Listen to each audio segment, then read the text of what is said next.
Alors vous savez, en pédagogie, on parle du projet éducatif et du projet pédagogique. Qu'est-ce que c'est que le projet éducatif? Projet éducatif, c'est qu'est-ce qu'on veut faire de son enfant. Si quelqu'un veut que son enfant soit rave, soit médecin, soit artiste, soit plombier, soit dentiste, qu'est-ce que tu veux faire de lui? C'est quoi ton projet éducatif? Et il y a aussi le projet pédagogique. Qu'est-ce que c'est le projet pédagogique? C'est qu'est-ce que tu mets en place pour arriver à ton projet. Imaginons que tu veux que ton enfant devienne un grand rave, alors dès qu'il est petit, tu vas lui offrir une peluche en Sefer Torah, tu vas lui offrir des photos de Rabbanim, à Purim, tu vas le déguiser en Rav Ovadia Yosef, et tu vas lui acheter un tas de Sfarim, tu vas faire tout ça, des choses qui vont le faire aimer, ça. Si tu veux que ton fils il soit médecin, tu vas lui offrir la petite trousse de médecine avec les seringues et tout. Ça, c'est le projet pédagogique. Alors, nous concernant, quel est le projet éducatif d'Hachem sur nous? Qu'est-ce qu'il veut qu'on devienne, Hachem? C'est quoi son projet? Hachem, il vous a créé. Oui? Quel est son projet vous concernant? Qu'est-ce qu'il veut de vous? Et de vous, et de vous, et de vous, et de vous, et de moi. Qu'est-ce qu'Hachem veut? C'est quoi son projet? Son projet, c'est qu'on devienne tous des Bnei Olam Haba. Que tout le monde est Olam Haba. Olam Haba, Olam Haba, Olam Haba, Domé, les Traklin. Olam Haba. Hachem ne veut pas perdre un seul juif en dehors du Olam Haba.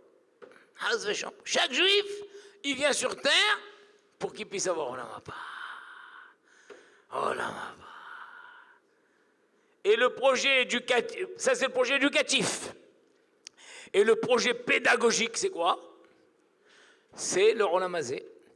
Akadosh Baruch Hu nous met dans Olam Hazé, c'est le terrain, c'est son projet pédagogique, c'est l'atelier de travail, c'est l'endroit où on va gagner notre Olam Haba. Donc Hachem ne nous a pas créés pour le Olam Hazé, il nous a créés pour le Olam Haba. Et le Olam Hazé, c'est l'endroit où on va acquérir notre Olam Haba. Ah. Et ce Olam Haba, il est tellement merveilleux que les Haramim disent 1 heure de Olam Haba, c'est plus beau, c'est plus agréable que tous les 6000 ans de Olam Hazé. Imaginons quelqu'un, il vit 6000 ans, les 6000 ans de Olam Hazé, que du plaisir. Il fait en été, il fait de la voile, en hiver, il fait du ski, il fait du vol plané, il mange toute sa vie dans les meilleurs restaurants, il s'habille, une femme, elle met les plus belles robes du monde, les plus beaux bijoux du monde, les plus beaux parfums du monde, que du bonheur, jamais un rhume, jamais une grippe, 6000 ans de bonheur merveilleux. C'est top, non? Eh bien, 1 heure de Olam Haba, ça vaut plus que tout ça. Et Akadosh Baruch Hu veut que nous ayons tous le Olam Haba. Et combien de temps ça dure le Olam Haba? Des milliards d'années, des milliards, des milliards. C'est-à-dire, quand tu arrives au Olam Haba, tu vas dire ah, waouh, waouh, waouh. Et bien pendant des milliards d'années, tu passes ton temps à dire waouh, waouh. Mais ça dépasse tout ce que je peux imaginer. Ah. Attends, mais 1 heure de Olam Haba, ça vaut tous les 6000 ans d'Olam Hazé. C'est ça le projet d'Hachem, que nous ayons tous notre Olam Haba. Que pas un juif ne perde son Olam Haba. Vous vous rendez compte comme c'est beau ça? Et ce qui fait que le Messilat Yesharim a dit cette phrase, que la logel davar, le grand principe, Adam lo nivra ba'avo matzavo ba'olam hazé. Et là, ba'avo matzavo ba'olam haba. Le grand principe, c'est que l'homme n'a pas été créé pour sa situation dans l'Olam Hazé. Il a été créé pour sa situation dans l'Olam Haba. Et là, chez Matzavo, Ba'olam Hazé, Emtsaï, les matzavo ba'olam haba shehu tachlito. Sa situation dans le Olam Hazé, c'est le moyen d'avoir Olam Haba, dont ça, c'est le Tachlit. Donc avant Rosh Hashanah, il est bon que chacun de nous se rappelle ça. Le projet d'Hachem, c'est que nous ayons Olam Haba. Et le Olam Hazé, c'est le moyen d'avoir Olam Haba. Et cette même idée, les Haramim l'ont donnée. Par exemple, ils ont dit Olam Hazé domé les prosdor. Olam Haba domé les traklin. Le Olam Hazé, c'est le couloir qui mène à la salle du palais. Salle du palais. Et le couloir, il est tellement beau que quelqu'un, il longe le couloir. Dans le couloir, il y a des fauteuils, il y a des tableaux. Oh, il dit, qu'est-ce qu'il est beau ce couloir, qu'est-ce qu'il est beau. Il kiffe le couloir, il kiffe le couloir, il kiffe le couloir, il kiffe le couloir. Et il retourne. Il dit, vraiment, c'était fantastique. Comment? Mais vous n'êtes même pas rentré dans la salle du palais. Le but, c'était de rentrer dans la salle du palais tout au fond. Pareil, Hakamim disent, le Olam Hazé, c'est comme la plage, et le Olam Haba, c'est la mer. Imagine quelqu'un, il va à la plage, mais il ne va pas dans la mer. Tout ce qu'on va à la plage, c'est pour aller dans la mer. Tu n'as même pas mis le pied dans la mer, non? Il y avait l'autre, il était en maillot de bain, et il avait la serviette autour du cou, il avait le transistor, et il marche dans le désert. Il marche avec le transistor, et il danse et tout. Alors il y a un hélicoptère qui arrive, il dit, monsieur, où vous allez? Il dit, je vais à la mer. La mer? Mais c'est dans 20 kilomètres. Il dit, ouah, quelle plage! Ouah, quelle plage! Le Olam Hazé, c'est la plage. Mais le but, c'est d'aller à la mer après. Pareil, Haramim, ils ont dit, celui qui prépare bien Erev Shabbat, il va faire cuire la viande, il fait cuire le poulet, il fait cuire le poisson, il fait cuire le couscous, il va cueillir les fruits, il ouvre les boîtes de conserve, il prépare tout. Celui qui a bien préparé Erev Shabbat, il peut manger Shabbat. Mais celui qui n'a pas préparé, il arrive Shabbat, la viande est crue, le poulet est cru, le poisson est cru, la semoule n'est pas faite. Qu'est-ce qu'il va manger? Donc celui qui mange. Donc pareil, Olam Hazé, c'est Erev Shabbat. Le Olam Haba, c'est Shabbat. Donc ça, c'est important de bien se rappeler ça. La part. Et donc, une fois qu'on sait ça, une fois qu'on sait que le Olam Hazé, c'est le moyen d'arriver au Olam Haba, alors on est beaucoup plus décontracté. Même s'il arrive des galères à droite à gauche, kapara. Mais si quelqu'un, il vit pour le Olam Hazé, chaque difficulté, oh là là, terrible. Imagine, il y a des gens chaque année, quand j'étais en France, il y avait des années chaudes. Ils allaient pour les sports d'hiver, mais cette année, la neige a fondu. Ah là là, tu les entendais à la radio, c'est pas normal, mais que fait le gouvernement, des scandales. Un juif, s'il veut aller à la neige, et la neige a fondu, qu'est-ce qu'il dit? Ça va, l'essentiel, c'est Olam Haba. Moi, je vais vous raconter une histoire incroyable, ça m'a marqué. Quand mon père, Alav Shalom, il est niftar le 31 décembre. Et donc, on l'a enterré le 2 janvier, je crois, parce que c'était le... Alors, quelqu'un de proche de la famille est venu pour nous consoler, et la dame n'était pas contente du tout. Elle nous a dit, eh bien, votre père, il nous a joué un drôle de tour. À cause de lui, on a annulé les sports d'hiver. Et elle était fâchée. J'ai dit à mes frères, regardez, nous, on est en deuil de papa, elle est en deuil des sports d'hiver. En dehors des sports d'hiver, tu vois. Un juif, alors il n'y a pas quelqu'un qui croit, c'est terrible ça, quelqu'un qui croit que la vie c'est Olam Hazé. La vie c'est Olam Hazé. Chaque chose de raté, c'est un deuil. Ah, c'est terrible. Ah, il va au restaurant, le restaurant fermé, parce que le cuisinier avait la bronchiolite et tout. Oh là là, une soirée de gâchés, ils font la tête, des ados. C'est pas grave, Olam Hazé. Qui fait qu'en vrai, les plus heureux dans Olam Hazé, c'est qui? C'est nous. Pourquoi on est les plus heureux dans Olam Hazé? Parce que nous, on sait qu'Olam Hazé, c'est le moyen d'avoir Olam Haba. Et donc, même s'il y a quelques petites galères dans Olam Hazé, Comprenez? Mais celui qui croit que la vie, c'est Olam Hazé, chaque chose lui manque. Donc ça, c'est le grand principe à se rappeler tout le temps. Tout le temps. Le projet d'Hachem, c'est que nous ayons Olam Haba. Et le Olam Hazé, c'est le moyen d'avoir Olam Haba. Et dans Olam Hazé, c'est quoi qu'on doit faire? C'est quoi notre mission dans Olam Hazé? Emouna. Emouna. Quoi qu'il arrive, Emouna. C'est quoi Emouna? Tout vient d'Hachem. Tout vient d'Hachem. Hachem, il a créé le monde. Hachem, il dirige le monde. Tout vient d'Hachem. T'inquiète pas, tout vient d'Hachem. Le bien, le mal, ça vient d'Hachem. Et même le mal, c'est pour le bien. Comme on dit à Kol, les Tova. Kol ma David Rahamana, les Tav Avid. En Ra'a Yotzel Vitahat Hashamayim. Tout est pour le bien. Hachem, vous savez, il passe son temps à nous dire la même chose tout le temps. Qu'est-ce que Hachem nous dit à longueur de journée? Il nous dit, mes enfants, tout ce que je fais, c'est pour votre bien. Tout ce que je fais, imaginons un père, à un moment, il donne une claque à son fils. Tam! Et c'est pour ton bien. Et quand tu seras grand, tu diras merci. Alors qu'il y a deux sortes de fils. Il y a un fils qui n'a pas confiance, il dit, c'est pas vrai, quand on aime, on ne t'aime pas. Toi, tu m'aimes pas, c'est pas vrai, tu m'aimes pas, tu m'as jamais aimé. Et il y a l'autre fils qui dit, je te crois, papa.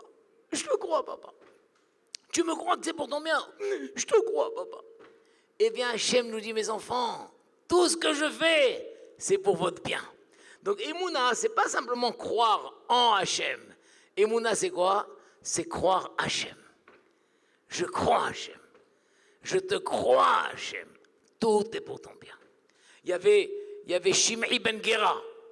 Il a maudit David Ameler. David Ameler revenait, Shimei ben Gera l'a maudit. Avishai, le général de guerre, il a voulu le tuer. David lui a dit, laisse-le. Qui amar Hachem le Kalel. Dieu lui a dit de me maudire. Tu te rends compte? Il m'a maudit. Au lieu de lui dire, va le tuer, laisse. C'est Dieu qui lui a dit. Ça, c'est Emouna. Emouna, ça veut dire laisse. Agal Boro, il a dit. Agal, nous croyons, et c'est pour mon bien. Emouna, c'est pour mon bien. Hachem, c'est lui qui a dit. Akol et Tova, c'est pour mon bien. Nous, tout ce qu'on fait, c'est du dimion. Il y avait, vous savez, à Yerushalayim, il y avait une choule qui s'appelait Nissan Bak Choule. La choule de Nissan Bak. Qui c'est ce Nissan Bak? C'était un architecte merveilleux. Et la synagogue elle était en long. Ils n'avaient pas de place pour mettre une grande bibliothèque. Ils ont dit, dessine-nous une bibliothèque comme si elle était vraie. Donc il y avait un mur, imaginons tout ce mur, une bibliothèque, on dirait qu'elle était vraie. Tellement c'était vrai que les gens, souvent, ils s'approchaient pour prendre un livre. Eux, ils veulent prendre un livre là-bas. Incroyable. Mais le pire du pire, c'est qu'une fois, Nissan Bak lui-même, il est en train de discuter avec quelqu'un devant la bibliothèque, il avait un verre de café. À un moment, il a posé le verre. Bah, lui pose le verre, bah, le verre, il s'est cassé. Même lui, il a oublié que c'est un dessin. Tu comprends? Même lui, eh bien nous, souvent, on oublie. C'est le dimion. Tu crois que tu as fait, tu crois qu'il t'a fait, tu crois ça. C'est Hachem.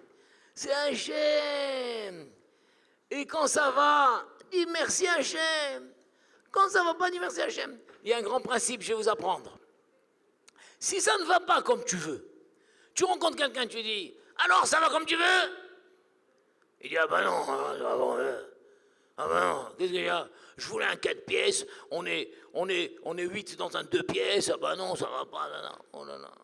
Écoute, si ça ne va pas comme tu veux comme ça va. Vous entendez ça? Veux comme ça va. Et si tu veux comme ça va, à la fin, ça ira comme tu veux. Comprenez comme c'est fort ça? Ne dis jamais ça va pas. Ça va comme tu veux? Ça va. Ça va, Baruch Hashem. Ça va. Moi je voulais un 4 pièces, mais on a 2 pièces. Bon, ben ça va, on s'organise, on est heureux. Voilà. Quelque temps après, il dit, tu sais quoi? Il y a un 4 pièces qui s'est libéré dans l'immeuble. Je déménage demain. Comprenez comme c'est beau ça? Moi, toute la journée, je me le répète ça. Répète avec moi. Si ça ne va pas comme tu veux comme ça va. Et si tu veux comme ça va, à la fin, ça ira comme tu veux. Comprenez? C'est ça le yesod de Emouna. Un juif, ça va toujours. Ça va toujours.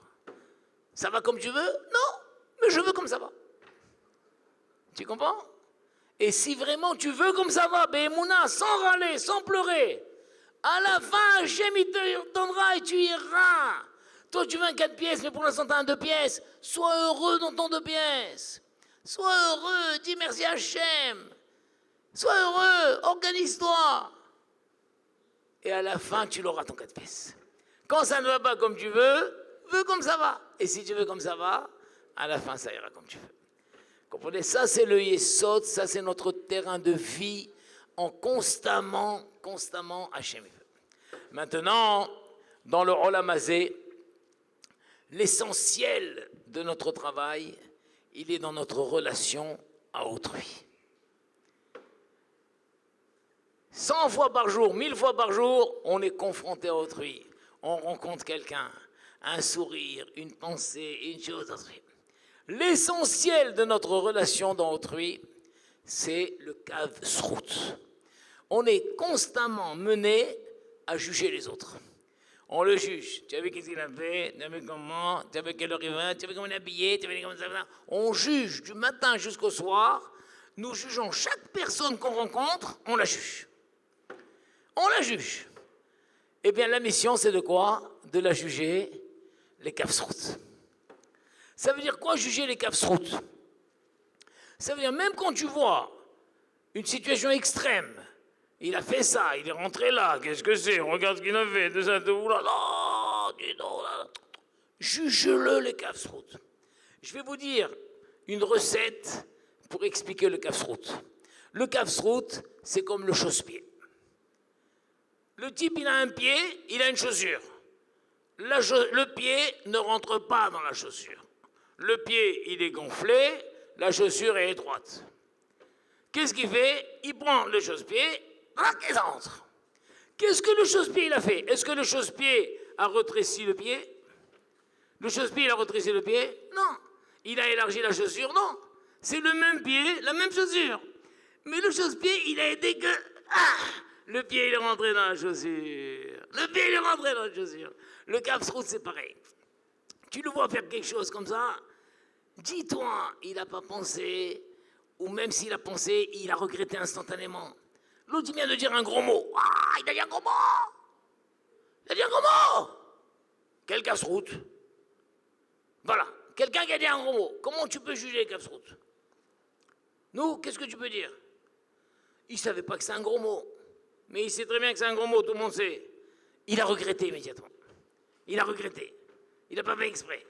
Comprenez? Trouve-lui un kafsrout. Ne dis pas, qu'est-ce qu'il est mal poli celui-là. Oh, quel vulgaire. Oh, les kafsrout. Quel kafsrout? Il a dit un gros mot.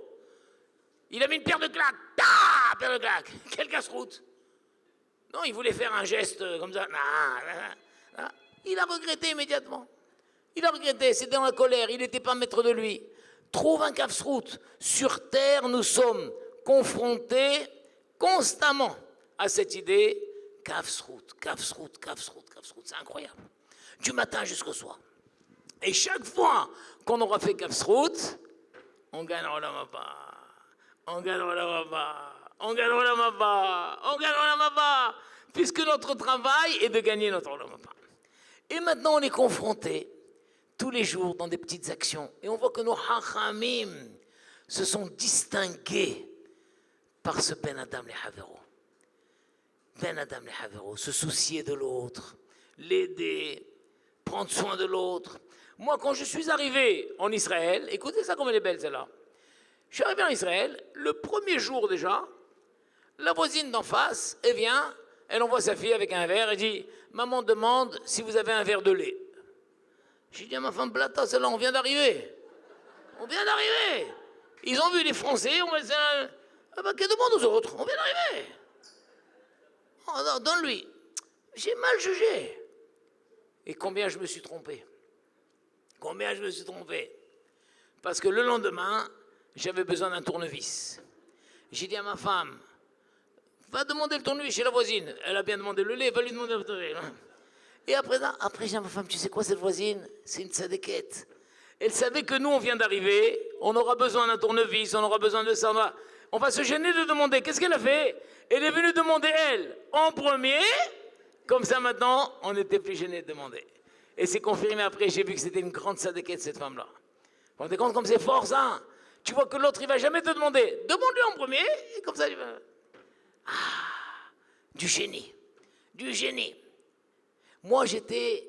Chacun de nous, on a des histoires comme ça. L'autre jour, je revenais, c'était un lundi soir. On est quoi ce soir? Mercredi.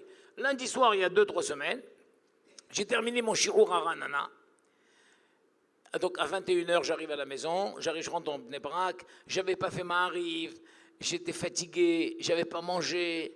Oh là là. Et je vois un jeune comme ça, Rehov Jabotinsky, un téléphone à la main, un peu désemparé comme ça. Oh, j'ai dit, il cherche juste stop.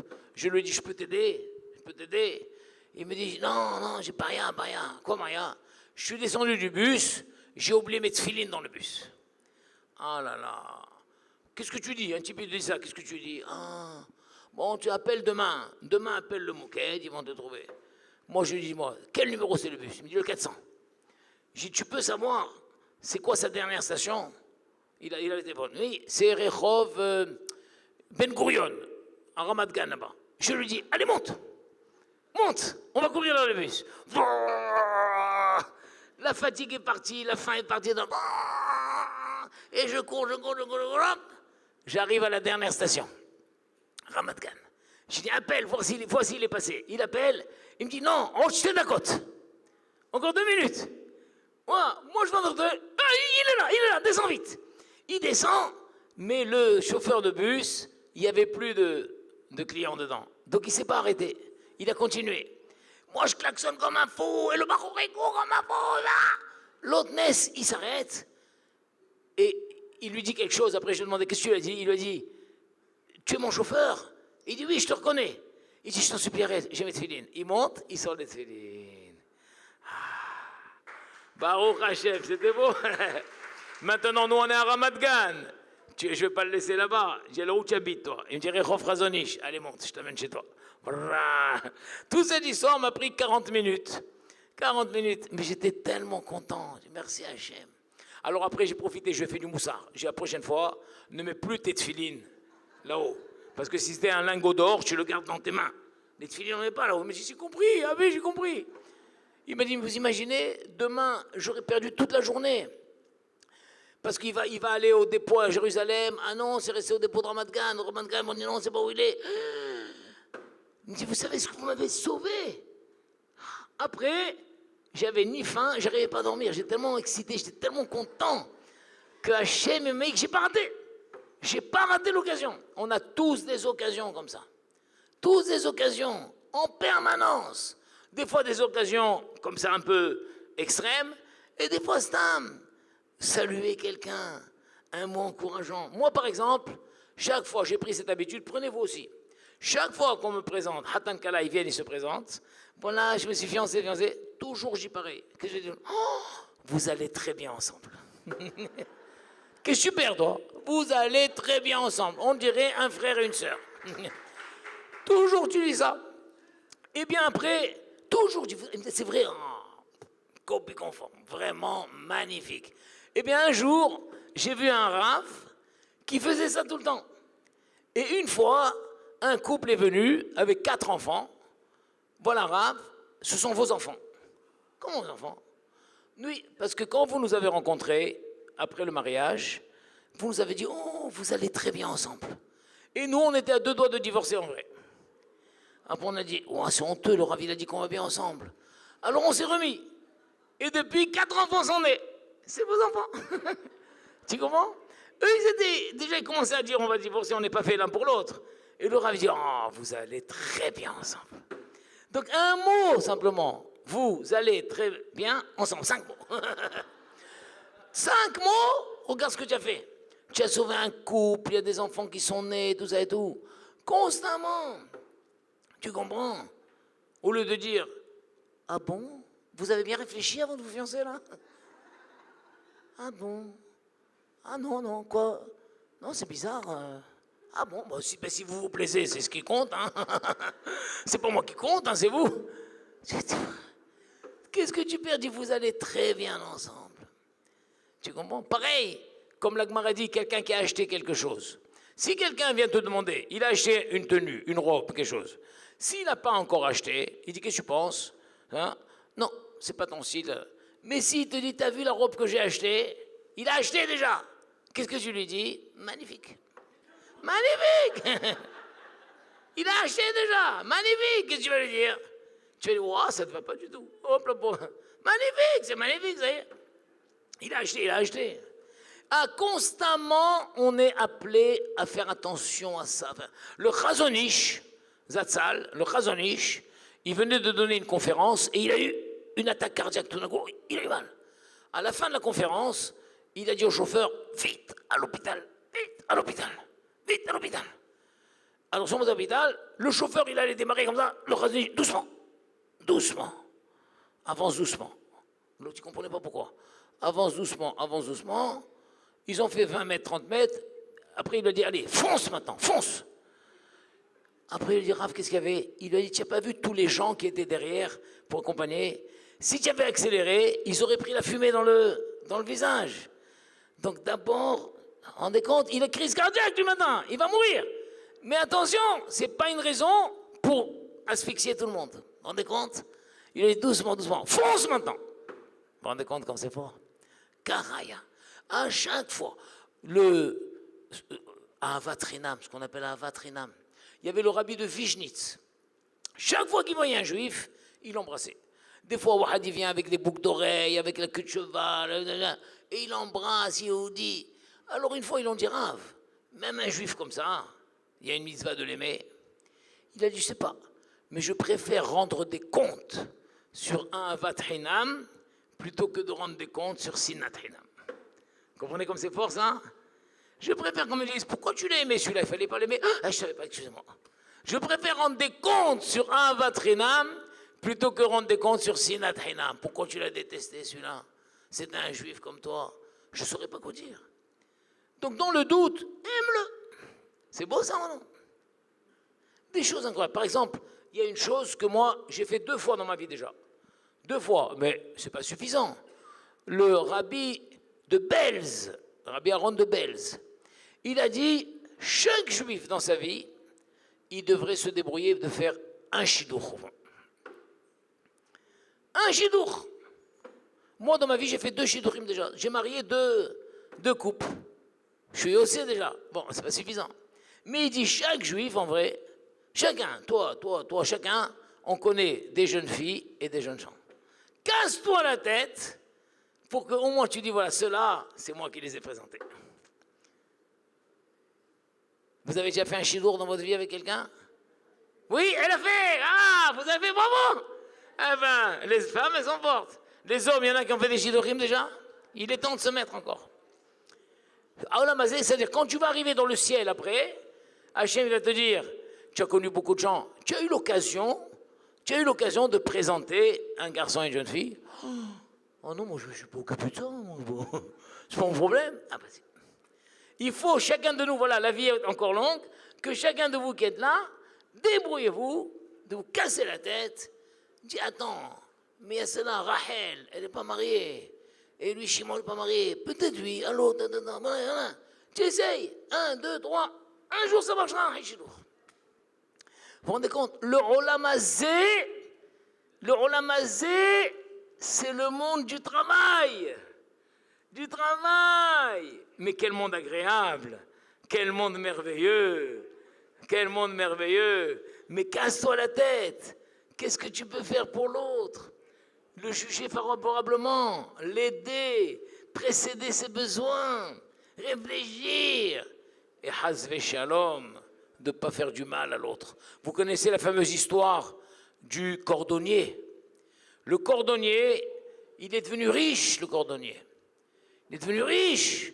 Tellement qu'il est devenu riche, il a fini par marier son fils avec une fille, grande famille. Un des notables de la ville n'a pas supporté ça. C'est quoi ça? Celui-là, c'est un cordonnier, celui-là. Maintenant, il fait il n'a pas supporté. Sous la roupa, qu'est-ce qu'il a fait? Il a enlevé sa chaussure. Il lui a dit, dis-moi, ça me coûterait combien de réparer ce trou? L'autre, il a vu ça, il est mort sous la roupa. Il est mort, le cordonnier. Tu as compris ou non? Parce qu'il est venu, il a enlevé la chaussure, il a dit, combien ça coûte de réparer ça? Ça veut dire, il lui a rappelé, t'as un cordonnier, toi. Vous comprenez? T'as un cordonnier.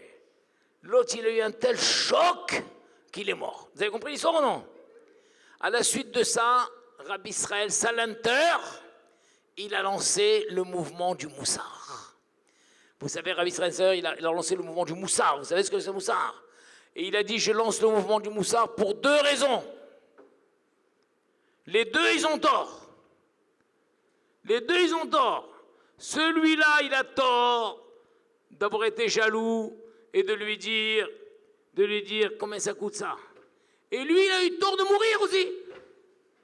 D'accord, l'autre, il a fait ça. Tu meurs à cause de ça. Donc les deux, ils avaient un manque de moussard. Vous avez compris comment? Vous êtes d'accord? L'autre, qu'est-ce que tu as? Et tu as vu ce qu'il m'a dit? D'accord, il t'a dit, ça va. Vous vous rendez compte ça? Lui, il a eu tort parce qu'il lui a dit, combien ça coûte de réparer ça? Jaloux. Tu es jaloux qu'il est devenu riche. Tu veux le rabaisser. Et lui aussi, il a eu tort de mourir. D'accord, il t'a dit ça, alors tu meurs. Vous comprenez? Et non, Abel Moussa, il t'a dit ça, ménage, même que pas. Ça va, ne fais pas un drame. Les gens sont inconsolables. T'as vu ce qu'il m'a dit, t'as vu ce qu'il m'a fait. Alors ça passe. Passe, ce n'est que le Rolamazé. Et toi, tu passes, tu vas gagner Rolamapa pour ça. Ça vaut le coup, non? Comme on dit, Kola ma'avir al-midotav, ma'avir imlo al-peshav. Tout celui qui passe sur ses vexations et tout, on lui passera aussi. Kola merachem al-beriot, merachemim ala min ha-shamayim. Tu comprends? Car il y a tout le temps. Des fois, il y a des histoires graves. Il y avait une fois un grand rav qui est devenu un grand rav, qui s'appelait Rav Meir Hadash. Rav Meir Hadash, c'est devenu le mashgiach de Hebron. Quand il était jeune, à l'âge de 11 ans, sa mère l'a envoyé étudier à Slobodka. Bon, il a marché, il est arrivé à Yeshiva. Après, il y a eu la Première Guerre mondiale. Alors tout le monde, ils ont annoncé que les Allemands, ils arrivent. La fuite. Donc tous les villageois, tout le monde, ils montent dans des charrettes et on s'enfuit, chacun monte, on s'enfuit. Et lui, pareil, il a couru. Le copain avec qui il était, il a dit, oui, j'ai oublié ma valise à Ejima. Je t'en supplie, attends-moi, j'ai pas d'affaire et tout. Bon, il lui dit, bon, va, fais vite. Il va pour chercher la valise et il tarde à revenir.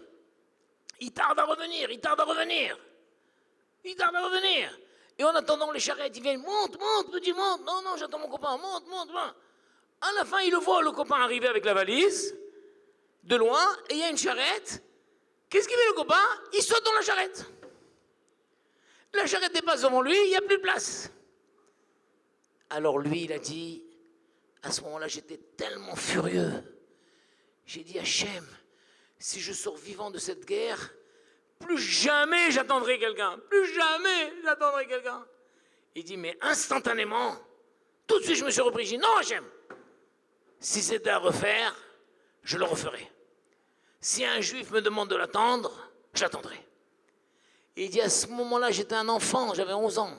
J'ai senti ma tête et mon cœur s'ouvrir. Parce que je venais de prendre une décision que jamais je laisserai un juif en arrière. Et si un juif me dit, attends-moi, j'attendrai. J'avais décidé de faire ça. Et il est devenu le grand Rav Meir Hadash. Vous comprenez? Combien de fois chacun de nous on s'est fait avoir des fois? Le gars dit s'est fait avoir, plus jamais ça. Plus jamais. Moi j'étais en Eretz Israël. Maman, il m'a fallu du temps pour pardonner. Je sais même maintenant, je ne sais pas si j'ai entièrement pardonné. J'ai pris un autostoppeur. Et alors après il m'a dit, tu sais moi en vrai, j'habite loin, je ne sais pas où j'habite. Et tu pourrais me prêter 50 shekels, voilà, prends mon numéro de téléphone, prends un truc, donne-moi ton numéro de banque, et que je te fais un virement et tout. J'ai dit, bon, d'accord, j'ai prêté 50 shekels. Ni vu, ni connu, je ne suis jamais réapparu, jamais remboursé, jamais rien du tout. Et j'ai dit, ah, je me suis fait avoir comme un idiot. J'ai mis longtemps à lui pardonner. Même maintenant, j'ai pardonné, il me reste encore un petit quelque chose. Tu comprends? Pareil, l'autre jour, j'étais en train de remplir de l'essence. Un gars en moto, il vient, il me dit, j'habite à Lod. J'ai plus de quoi arriver à Lod. Tu permets que je mette juste 5 shekels d'essence? Alors, au truc, je lui dis, bon, quand tu as fini de me remplir, mets-lui 5 shekels d'essence. Et lui, qu'est-ce qu'il a fait quand il a fini de remplir? Il a pris de la main de l'autre, il s'est rempli lui-même tout son... Il a pris au moins 70 shekels. J'ai dit, platin celui-là. Quand il va me dire merci, je vais lui dire, t'as un drôle de roublard. Mais tu penses, il a fermé, il s'est parti. Ni merci, ni rien du tout. Ah là là, celui-là, j'ai dit, quel roublard. Il a joué sur ma pitié. Et bien tout ça, c'est Minachamaï, mon vrai. Travaille-toi, malgré tout. Et alors, sur place, je me souviens que j'ai dit, pourvu qu'il lui arrive aucun accident. Tellement j'étais révolté qu'il va faire un président, pourvu qu'il lui arrive aucun accident. Ça vaut le coup qu'il fasse un accident pour 70 shekels, tu comprends? Pourvu qu'il lui arrive aucun accident. Et au fond de moi, j'étais moqué complètement. J'ai dit, allez. Ça. Mais chaque fois que je refais l'essence, j'ai dit, s'il refait le coup là, j'ai dit, attends, tu m'as fait une fois, toi. Tu me feras pas deux fois. Mais vous avez compris comme il est malin? Il prend le truc de la main, il lui a pris. Alors après, là, je lui dis, mais pourquoi tu t'es laissé faire prendre le... Il me dit, il a pris. Et j'ai dit, il fallait le reprendre. Il me dit, je suis pas là pour me bagarrer, moi. Il a bien rempli tout son truc. Et il est parti. Tu comprends? Mais en vrai, chacun de nous, nous avons ça. Toute la vie, c'est ça. Rappelle-toi, quand tu as un coup comme ça, c'est Olamazé. C'est le lieu du travail. C'est ta Emouna. C'est Hachem qui te l'a envoyé. Faut voir comment tu vas réaliser. Tu viens de gagner 10 000 années de Olamaba. Tu viens de gagner pour ça. Comprenez? Et toute la vie, c'est comme ça, et comme ça, et comme ça. Faire attention à l'autre. Il y avait Rav Steinman. Rav Steinman Zatzal. Quelle belle histoire. Lui, avant Pessah, Rav Steinman, il ne prenait pas l'eau du robinet. Avant Pessah, il remplissait un gros bidon, il mettait un filtre comme ça, il prenait l'eau avant Pessah. Comme ça, même s'il y a du hametz dans l'eau, c'est batel. Mais pendant Pessah même, il n'utilisait pas l'eau du robinet. Vous avez compris? Vous connaissez cette khumra? Il y a une khumra. Une année, la veille de Pessah, le tonneau, il s'est fendu. Sa femme, elle a dit, oh, le tonneau, il est fendu. Alors il lui a dit, c'est pas grave. C'est une grande khumra, ça. Allez, on laisse tomber. On laisse tomber, c'est pas grave. Allez, l'eau, elle est propre de nos jours. Karaya, le jour où la rabbinite, elle est morte, avant le Pessah suivant, il a appelé un élève, il lui a dit, vite, va m'acheter un tonneau. Va m'acheter un tonneau. Il lui a dit, mais le Rav a renoncé à cette khumra. Il dit, j'ai jamais renoncé. Mais comme ma femme, elle a eu de la peine, si je lui avais dit, c'est pas grave pour cette année, écoutez la khumra, si je lui avais dit, c'est pas grave pour cette année, on fera l'année prochaine, elle aurait eu mal au cœur, que quand même cette année, on n'a pas fait. Qu'est-ce que je lui ai dit, moi? On renonce à cette khumra. C'est inutile. On la fait plus. Donc elle était apaisée. Il dit, mais j'ai jamais renoncé. Maintenant que la rabbinite est nifteret, vite, va m'acheter un tonneau. Vous avez compris comme c'est fort, ça? Vous avez compris la khumra? Normalement, il dit, allez, c'est pas grave pour cette année. Pas grave. Non, il a dit, allez, on laisse tomber, c'est pas grave, c'est pas grave. Un icard de ne pas lui faire. Le Chafetz Chaim, il s'était marié, un deuxième mariage, le Chafetz Chaim, vous savez. Alors, à Sukkot, il a construit la soukha comme d'habitude. Sa deuxième femme lui a dit, ah, pourquoi tu la mets là, la soukha? Ça serait mieux de l'autre côté de la cour. D'accord. Il a démonté la soukha, il a mis de l'autre côté de la cour. Une fois qu'il a mis de l'autre côté de la cour, elle lui dit, tu sais quoi? Elle était mieux ici. Il la démonte, il la remet ici. Normalement, tu as une paire de claques. Tu comprends? Mais tu te dis, oh la mazé! עולם הזה, עולם הבא, עולם הזה דומה לפרוזדור, עולם הבא דומה לטרקלין, עולם הזה דומה לפרוזדור, עולם הבא דומה לטרקלין. לעולם הזה c'est le couloir, c'est le couloir, et לעולם הבא c'est la salle du palais là-bas. Donc n'importe quoi, rappelle-toi, rappelle-toi.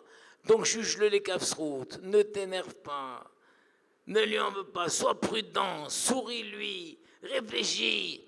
Regardez, tu vois quelqu'un, moi, j'étais une fois à Anvers. J'étais un petit peu perdu. Alors il y a un juif d'Anvers, il me l'a vu, il me dit, voilà. Alors après il m'a dit, vous savez quoi, regardez, prenez mon téléphone, si vous avez besoin de quoi que ce soit, appelez-moi. Magnifique ça. Souvent, les gens, ils font le contraire. Ils rencontrent quelqu'un, qu'est-ce qu'il lui dit? Ah, tu es médecin. Ah, tu es pharmacien. Ah, tu es banquier. Donne-moi ton téléphone, je t'en prie, donne-moi. Si j'ai besoin, je t'appelle. Quand tu vois deux personnes se rencontrent, au lieu que chacun il dit à l'autre, donne-moi ton téléphone, chacun il doit dire quoi? Prends mon téléphone. Vous avez compris la différence? Moi, l'année dernière, j'étais à Tzfat. J'étais à Tzfat. Et je parlais en français avec mes enfants et tout. Un, il s'approchait de moi, il me dit, ah, taillé, Sarfati, vous êtes français et tout. Donne-moi ton téléphone, on ne sait jamais si j'ai besoin. J'ai dit à mes enfants, c'est un tapeur celui-là. Alors ils m'ont dit, ne lui donne pas. J'ai dit, je lui donne quand même. Je lui ai donné le téléphone. 2 semaines après, il me dit, à ta Zocher, je t'ai rencontré à Tzfat et tout. Écoute, je dois aller en France. Tu peux me donner des adresses de donateurs qui pourront m'aider? Dès qu'il m'a vu, c'est fantastique. Tu vois quelqu'un, soit tu dis, qu'est-ce qui peut m'aider celui-là? Qu'est-ce qui peut m'apporter? Mais c'est le faux regard. Le vrai regard, c'est, qu'est-ce que je peux l'aider? Tu as compris? Qu'est-ce que je peux l'aider? C'est connu que, par exemple, chacun, il a son regard. Par exemple, le regard de celui qui est dans les pompes funèbres. Quand il dit bonjour à quelqu'un, il le regarde au bas en haut, il lui fait « Bonjour, monsieur ». Mentalement, il mesure la taille du cercueil. Quand il est grand, il dit « Bonjour, monsieur, au plaisir de vous revoir ». Il dit « Oh là là, celui-là, je vais lui faire un cercueil de 2 mètres ». Tu comprends? Le tailleur, il dit « Bonjour, monsieur ». Hop, il lui fait le tour de taille comme ça. Tu comprends? Tu rencontres l'autre. C'est magnifique, ça. Quand tu rencontres l'autre, c'est au fond de toi, tu penses quoi? Tu penses qu'est-ce qui peut m'apporter ou tu penses qu'est-ce que je peux moins l'apporter? Vous avez compris comme c'est beau? Ça, c'est Olam Hazé. Voilà, je ne veux pas vous retenir plus longtemps, Bézat Hashem. Sachez qu'il y a un grand Rav qui a dit, si tous les juifs du monde, les goïms, qu'est-ce qu'ils disent? Ils disent, si tous les gars du monde se donnaient la main, on pourrait faire une grande ronde autour du monde et tout. Et les juifs, c'est pas comme ça. C'est si tous les juifs du monde se donnaient la main, mais pas c'est une main sur l'autre. Voilà, moi je mets la main, l'autre main, et l'autre main, et l'autre main, et l'autre main. Si tous les juifs du monde se donnaient la main, ça ferait une très grande main qui arrivera jusqu'au Kisei HaKavod, et Hachem il amènera le Mashiach. Amen, Kamerason. Bracha v'asara, Shana Tova, Ktiva v'Hajima Tova, à tout le monde, Bézat Hashem. Kol Tov, Kol Tov.